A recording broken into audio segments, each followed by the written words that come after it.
নমস্কার বন্ধুরা, সামনেই আসতে চলেছে জামাই ষষ্ঠী বা অরণ্য ষষ্ঠী। বাঙালির 12 মাসে 13 পার্বণ। প্রত্যেকটি পার্বণকে ঘিরেই বাঙালির আনন্দ উৎসাহের শেষ নেই। প্রতি বছর জ্যৈষ্ঠ মাসের ষষ্ঠী তিথিতে মা ষষ্ঠীর পুজো অর্চনার মধ্য দিয়ে জামাই ষষ্ঠী ব্রত পালন করা হয়। সন্তানের মঙ্গল কামনায় মা ষষ্ঠীর পুজোর আয়োজন করে থাকেন জামাই ষষ্ঠী বা অরণ্য ষষ্ঠীর দিনে। আজকের এই ভিডিও থেকে জানতে পারবেন এবছর অর্থাৎ 2025 সালে জামাই ষষ্ঠী কবে অনুষ্ঠিত হবে, ষষ্ঠী তিথি কখন শুরু হবে এবং কখন শেষ হবে, জামাইকে আশীর্বাদ করার সবথেকে শুভ সময় কখন থাকবে, ষষ্ঠী পুজোর প্রধান উপকরণ কী লাগবে, এছাড়াও জামাই ষষ্ঠী বা অরণ্য ষষ্ঠী পালনের নিয়ম কী। এই সকল বিষয়গুলো জানতে ভিডিওটা স্কিপ না করে প্রথম থেকে শেষ পর্যন্ত দেখার অনুরোধ রইল। জামাই ষষ্ঠী অনুষ্ঠিত হবে বাংলার 17ই জ্যৈষ্ঠ 1432 বঙ্গাব্দ, ইংরাজির 1 জুন 2025 সাল রবিবার।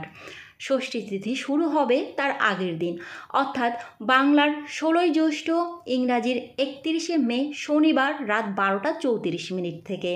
ষষ্ঠী তিথি থাকবে বাংলার 17ই জ্যৈষ্ঠ, ইংরাজির 1 জুন রবিবার রাত 12টা 8 মিনিট পর্যন্ত। জামাইকে আশীর্বাদ করার সব থেকে শুভ সময় থাকবে বাংলার 17ই জ্যৈষ্ঠ, ইংরাজির 1 জুন রবিবার দুপুর 12টা 6 মিনিট থেকে দুপুর 2টা 47 মিনিটের মধ্যে। এবার আমরা জেনে নেব ষষ্ঠী পুজোর প্রধান উপকরণ কী লাগবে। ষষ্ঠী পুজোর প্রধান উপকরণগুলো হলো আম পাতা, তাল পাতার পাখা, ধান, দুব্ব, বেলপাতা, ফুল, মিষ্টি, 5 থেকে 9 রকমের ফল অর্থাৎ বিজোড় সংখ্যার ফল, সাদা সুতো ও হলুদ। এবার আমরা জেনে নেব মা ষষ্ঠীর পুজোর নিয়ম।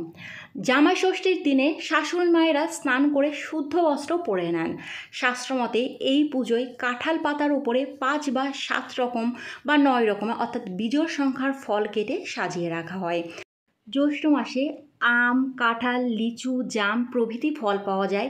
এই সকল ফলগুলো সাজিয়ে দেওয়া হয় বিজোড় সংখ্যায়, কিন্তু একটি অপরিহার্য ফল হলো করম চা। জামাই ষষ্ঠীর দিন অবশ্যই করম চা লাগবেই। স্নান করে শুদ্ধ বস্ত্র পরার পরে শাশুড়ি মারা নিজের ঘরের ইষ্ট দেবতার পুজো সেরে নেন।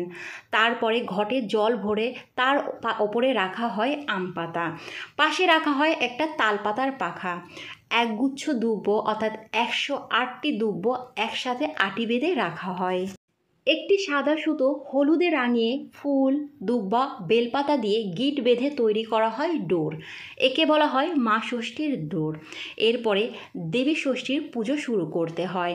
মা ষষ্ঠীর সামনে রাখতে হয় আগের থেকে কেটে রাখা 5 বা 7 রকমের ফল। তারপরে মিষ্টি, ফুল, দুব্বা দিয়ে মা ষষ্ঠীর পুজো করে নিতে হয়। এরপরে জামাই এলে শাশুড়ি মায়েরা একটি আসন পেতে জামাইকে বসতে দেন।